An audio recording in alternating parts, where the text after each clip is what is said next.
morning. So I'm doing this from my son's phone, and my phone is out.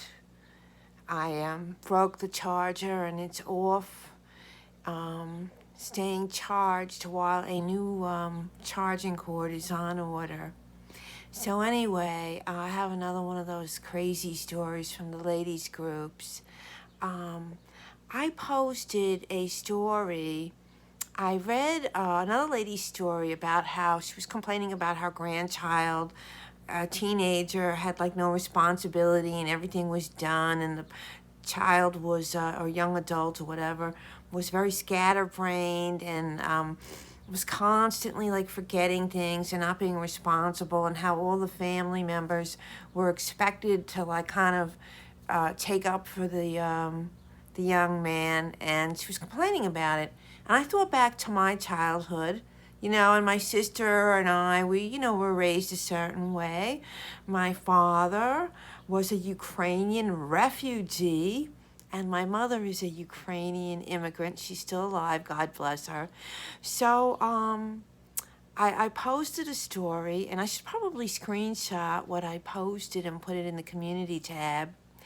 But I said that my mother worked the second shift and my father worked, regular hours, and that from a very young age, me and my sister were taught many things. We were taught cooking, cleaning, sewing, knitting, crocheting, embroidery, how to do laundry, how to hang it up because they didn't own a dryer, how to iron.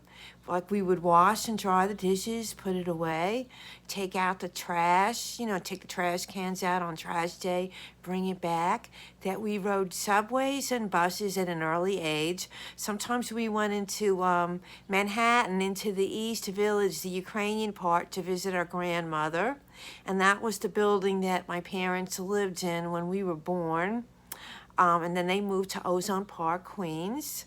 I also posted that in the summer, my sister and I, and then I guess as we got older, we went alone, but at the beginning it was the two of us together. We would take either the subway, the A train, or the bus to go to Rockaway Beach because we were in Ozone Park. And that, my father worked, and then my mother was the second shift. So after school, we were expected to come straight home and, prepare and cook the dinner. And by the time I was 5 or 6 years old, I knew how to strike a match and light the pilot light for the gas stove, like for the broiler, because a lot of times we would make, pork chops or lamb chops for dinner. And that we had a bin in the basement that had onions and potatoes. And that, when I was 5 or 6 years old, I knew how to wash and peel potatoes, cook them, and how to make mashed potatoes, what to add to it. We knew how to do the green beans. We knew how to do the salad. That on Saturdays, when we got up in the morning, we didn't watch cartoons. We helped our mother clean. And my mother didn't own a mop. She owned a scrub brush and flannel rags. So, on Saturday mornings we cleaned, and we were expected to do all these things. We did not get an allowance. We both got part-time jobs when we were like 15 and 16 years old to buy our own stuff. I actually went to college on a scholarship, and so did my sister. We never got in trouble with school or the law or anything. We were really good kids. And, like we knew how to cook. My sister even could bake with yeast and everything. I was more like I could bake like cakes and stuff. But I think I left out some of the things. Oh, I gave my grandmother perms in the basement sometimes. We knew how to sew. My father also taught us how to fix a broken zipper.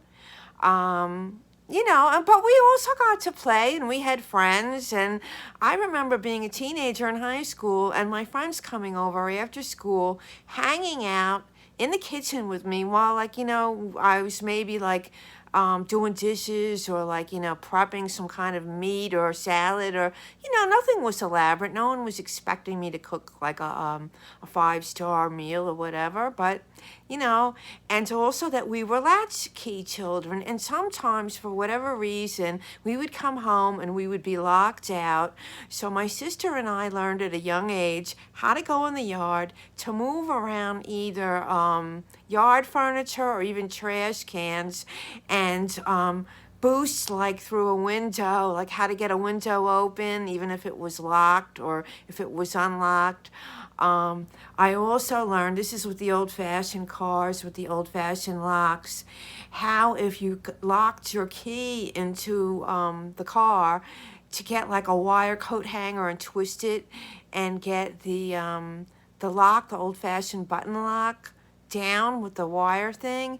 And that on one of my first dates with my ex-husband, he took me to Shea Stadium for a baseball game, and he was so excited about it, he locked his keys in the car, and while he was standing there flipping out, I was just like scanning the ground, found a wire hanger right away, and did what I did, and I got it done on the first try, and he was so impressed. And yeah, he proposed pretty early in the relationship because boy, I had some skills, and yeah, so I posted about this, and I didn't think there was anything heinous about any of it, and a bunch of women came in and started saying that we were abused, it was child labor, you should have a carefree childhood, blah, blah, blah. And to me, I don't agree with that. You're not teaching a child self-sufficiency, responsibility, autonomy. It's sort of like spoiled, enabled. You should at least be picking up your toys, cleaning up your own room, learning how to do laundry. When I got married, they didn't have to teach me anything. Oh, I also left out that, my mother kind of did the grocery shopping, but if she needed a few items or whatever, if she wasn't feeling well, she could give us a little wallet with money. We didn't spend it on ourselves, and give us a little shopping list, and we would walk to the supermarket in Ozone Park called Bohack's, and we could go in and buy groceries. I think there were a few times she actually sent us with a full list for a week's worth of groceries, and we had the wagon with the wheels on it, and we wheeled it home. It was probably no more than a half a mile, and it was very populated, so it wasn't deserted.